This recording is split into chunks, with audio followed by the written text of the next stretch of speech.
Hi, everyone. I'm Emily Smith, General Manager of the Majestic Theatre. We wish we were welcoming you in person.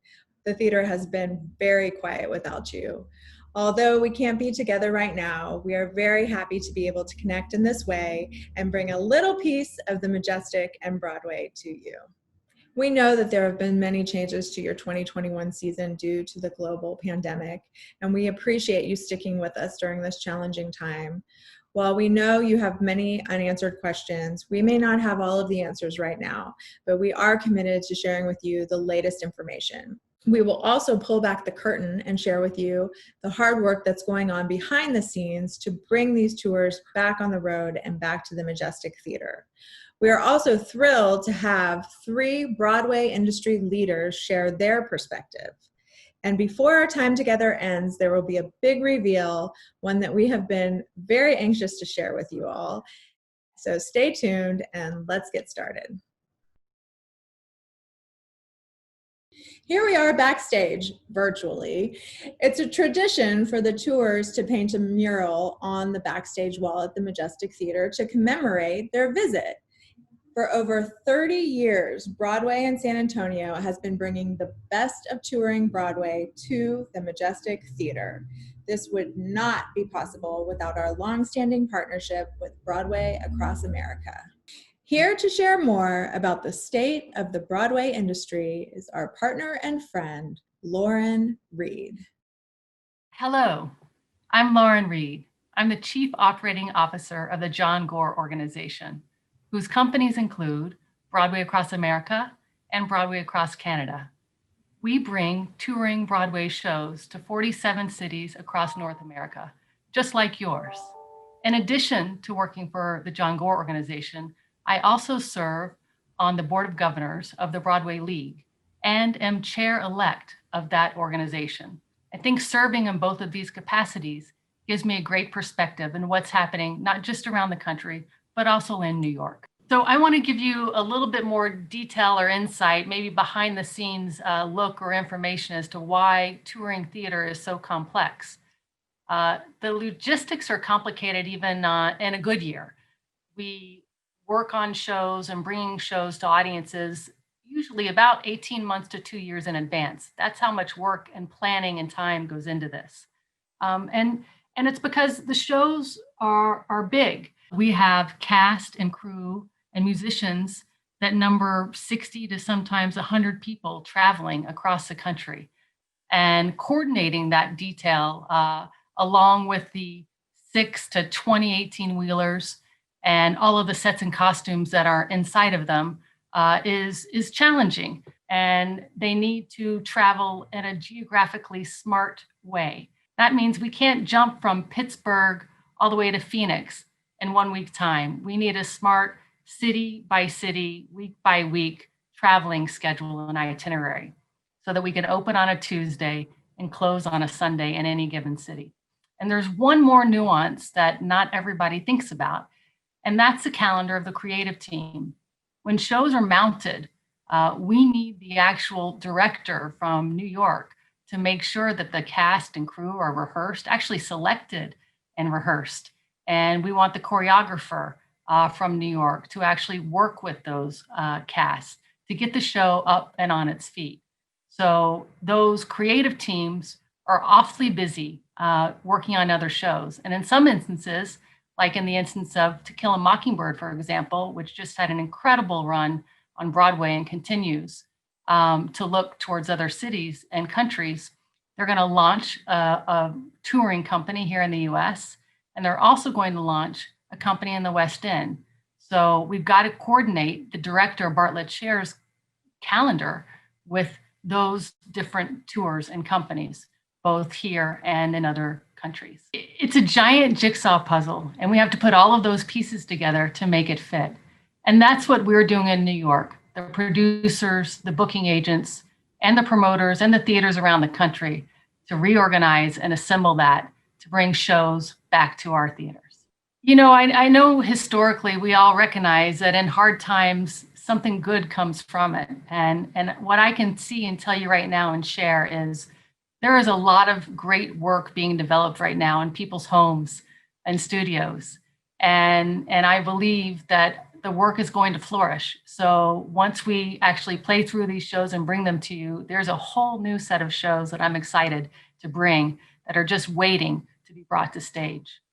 Some that were already in the works that I've seen in studio that I'm excited about are MJ, the Michael Jackson musical, using his music and based a little bit on his story, sensational performances, and bringing that actually from the studio to the stage, I think will be an exciting moment for us. In addition, I really look forward to Almost Famous, which I've seen a workshop of, and it's a tremendous take, live version of the movie with great music behind it. And also one kind of behind the scenes, I know they're working on a fan favorite that I think will be a big success, might be Princess Bride. So all three of those are in development and certainly in the making to bring. Next, we'll look at how performances are made possible. Behind the scenes, the producer brings the production to life. To give a producer's perspective on the current situation is the Tony Award-winning producer of Come From Away, Sue Frost. Hi, I'm Sue Frost, and I'm the producer of the musical Come From Away. I'm here to tell you a little bit about the challenges we producers are facing as we look toward bringing our shows back to the road. The most important thing for us right now is, of course, health and safety of our company and of the audience. To talk a little bit about the challenges we have keeping our company safe, my show, Come From Away, is a relatively small show, which means we travel with about 60 people. And that means we have to think about their safety as we move from city to city, whether we're on an airplane or whether we're on a bus. We have to think about moving in and out of hotels. What are those hotels like? Do they have safety protocols? Are they cleaned regularly? We're working with the unions who are very concerned about their members and making sure that when they come back, they're in a safe environment. And then when we're at the theater, we're backstage together, we're in dressing rooms together, we're interacting with your local crews. Some of our orchestras are interacting with local musicians in a crowded orchestra pit. How do we protect everyone? So all of those things are things that we think about and we're working on and trying to develop a plan so that when we do come back, we can stay back and we can keep everybody performing. Remounting our show is going to present its own set of challenges, but nothing like the challenges that a brand new show is going to face, because not only do they have to put a show up from scratch and cast it and rehearse it and costume it and build the scenery, all of that has to happen in a safe environment, in an environment where people are protected and where we know that the end result is going to be realized in a timely fashion. It's a lot to think about, but think about all of these tours as their own worlds, and they travel around from place to place with truckloads of scenery and costumes and props, and all of the actors and stage managers and company managers and band and crew, and all of those little pieces that have to go back together again. And we have to know that the scenery's running smoothly, the costumes still fit, and the lights and the sound equipment are still working. One of the reasons it's going to take us a while to come back is we need to come back to full houses. The experience of sharing a Broadway show between the actor and the audience is unique and special. And socially distanced audiences are not going to create anywhere near the same feeling that a house full of people laughing, crying, clapping does. It is also not possible for us to make this work financially. We need to know that we can accommodate all of the subscribers in the week that we're in town. We need to know that we can meet our financial model and what it takes for us to travel from town to town, what it takes for us to present the show. That financial model requires full houses. But mostly it is that relationship between our actors, between our performers and you. and the energy that, that you both feed off of creates that unique experience, which is a Broadway show. But we're going to get there. Don't you worry, we're going to get there. You may be wondering why we're not presenting Broadway productions in a socially distanced setting. And as Sue mentioned, the relationship and energy between the audience and performers is what makes live theater. A socially distanced setting doesn't create that same energy and environment. It also doesn't create the same financial model or meet the financial model necessary to bring these live tours out on the road and to the theaters. Broadway touring relies on week-to-week bookings and an interconnected network as tours travel from city to city. The industry has been working very hard to reroute tours during this time to get them back on the road and back to the Majestic Theatre. Here to share more about how these tours travel across the country is the president of the booking group, Meredith Blair. Hi, my name is Meredith Blair. I'm the president of the booking group, and I represent the national tours of Hamilton, Dear Evan Hansen, Come From Away, Mean Girls, the Book of Mormon, To Kill a Mockingbird, and many others. And I'm here to talk to you about the process of booking a tour. So to start with the basics, in order to get a show from point A to point B, you have to determine the size of the show, which determines how quickly you can travel. One of our objectives is to open in a given city on a Tuesday and close on a Sunday. Needless to say, some markets are closer to each other than others. Shows travel anywhere from a 3 to a 4 truck show to 25 to 30 trucks. Those are the big blockbusters. Generally speaking, most touring shows travel in anywhere from 5 to 8 trucks. The challenges of routing a tour are the availability of the venues. So if I'm starting in Buffalo, the next logical thing would be to go to Rochester or to go to Cleveland, but the venue that I need to go to next may not be available because they've got another show then, or the symphony is in the venue then, or there's a graduation, or there's any number of things or other commitments that the venue may have that don't make it available. So one of the challenges now in the current climate in booking a contiguous tour is that we don't necessarily have any consistency in what states are open when. So if I'm trying to get a show across the country, I need to know that I can get from Ohio to Iowa and that the states in between are open for business. But that's one of the many challenges that we're all trying to face in many different walks of life, not just in the theater business. The process has changed a little bit for us. No, it's changed a great deal for us over the past several months, having to deal with the shutdowns across the nation. So we are actively trying to put the pieces of the puzzle back together multiple times as the landscape keeps changing and as the timing keeps changing and as we continue, unfortunately, to live in a world where we don't have all the answers yet. So we're dealing with that reality, and we're booking and we're rebooking, and we will continue to rebook until we can get these shows back on the road and back to your cities. That's the goal.